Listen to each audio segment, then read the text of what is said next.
অসুস্থ হই, এক দেশ থেকে আরেক দেশে যাই চিকিৎসার জন্য, আমরা কোনোদিন আল্লাহরে বলি নাই আল্লাহ আমার ব্যবসায় বরকত দাও, আল্লাহ আমারে সুস্থ করে দাও। একথা আমরা আল্লাহরে বলি নাই। একটু বলে দেখি না, একটু বলে দেখি।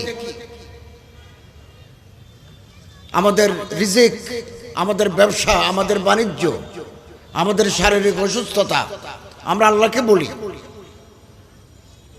আল্লাহকে যদি ঠিক সময়ে যথার্থভাবে চোখের পানি ফেলে দিলকে নরম করি, আমরা যদি আল্লাহর কাছে বলি, দুরারোগ্য ব্যাধি থেকে আল্লাহ তাআলা আপনার হেফাজত করবেন। হাদিস, হুজুর আকরাম সাল্লাল্লাহু আলাইহি ওয়াসাল্লামের অভ্যাস ছিল, আদতে মুবারাকা, তিনি অসুস্থ মানুষকে দেখতে যেতেন, প্রতিবেশীদের খোঁজ খবর নিতেন। খবর পাওয়া গেল একটা অল্প বয়স্ক মানুষ দুনিয়া থেকে বিদায় হবেন আখেরি টাইম, হযরত তাকে দেখতে গেলেন। হাদিস শরীফে আছে, মুরগির বাচ্চা, মুরগির ছানা, সদ্য প্রসূত মুরগির বাচ্চা এখনো হাঁটতে থরথর করে কাঁপে। এই মানুষটা রোগের কারণে মুরগির বাচ্চার মতো হয়ে গেছে। হযরত তার মাথায় হাত দিয়ে দোয়া করেন, আল্লাহুম্মা ইশফি আনতা শাফি লা শিফা ইল্লা শিফাউক লা বাসা তুহুর, বুখারী শরীফে আছে। হযরত বললেন, তুমি তো অসুস্থ, তো তুমি আল্লাহরে কিছু বলো নাই?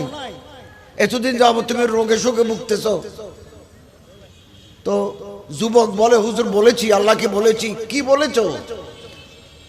লোকটা বলে, যুবক বলে, ইয়া রাসূলুল্লাহ, আমি আল্লাহরে বলেছি আখিরাতের আযাব সহ্য করতে পারবো না, ওই আযাব আমারে দুনিয়ায় দাও। হযরত বলেন, সর্বনাশ, তুমি তো মারাত্মক কথা বলেছো আল্লাহকে।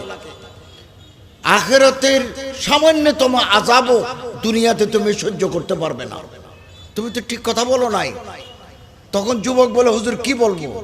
আল্লাহ রাসূল দোয়া শিখিয়ে দিলেন, রব্বানা আতিনা ফিদ দুনিয়া হাসানা ওয়া ফিল আখিরাতি হাসানা ওয়া কিনা আযাবান নার। অল্প দিনের ভিতরে সুস্থ হয়ে গেল। এটা আল্লাহর কাছে দোয়া। দোয়ার টাইম আছে, দোয়ার দিন আছে, দোয়ার সময় আছে, দোয়ার জায়গা আছে। এখন দোয়া করলেও কবুল হবে আল্লাহ যদি ইচ্ছা করেন। তবে জুমার দিন বাদাল আসর ইলা গুয়ুবতিশ শামস ইলতামিসুস সাআ, মিশকাত শরীফ। হযরত বলেন, জুমার দিন বাদা আসর থেকে মাগরিব পর্যন্ত এই সময়টাকে তালাশ করো, আল্লাহর কাছে দোয়া করো, দোয়া কবুল হয়। শেষ রাতে দোয়া কবুল হয়, তাহাজ্জুদের সময় দোয়া কবুল হয়।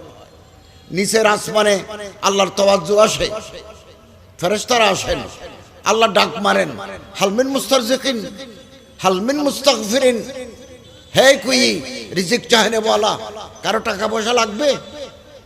আমেরিকার ভিসা, অস্ট্রেলিয়ার ভিসা আমি দেব, কিন্তু মানুষ তো গুম।